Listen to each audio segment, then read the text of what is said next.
যে ইনস্ট্রুমেন্ট দিয়ে খেলতে অভ্যস্ত আমরা সেগুলোর ব্যবস্থা রেখেছি। এগুলো দিয়ে তাদেরকে আপ্যায়ন করা হবে যদি তাদের পরিচয় থাকে, যদি তারা এখানে ছাত্রলীগের নেতাকর্মীরা বলছে আজকে যে কোনো মূল্যে আপনাদেরকে প্রতিহত করবে। আসুক। আমরা জুলাই আগস্ট গণ অভ্যুত্থানের সময় পেতে দিয়েছিলাম এই দেশকে পুনরুদ্ধার করার জন্য। আজকে যদি তারা আসে আমরা তাদেরকে প্রতিহত করতে পারবো ইনশাআল্লাহ। তারা যদি 10 হয় আমরা 100। আমরা সবাই মিলে এই যে শহীদরা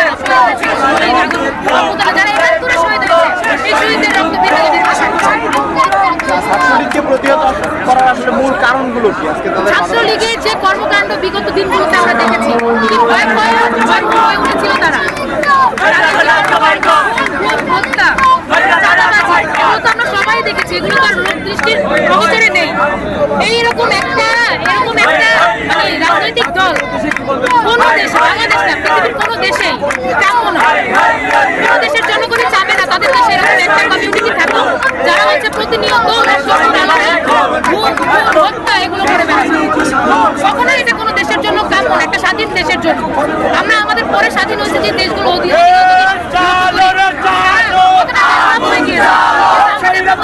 এই যে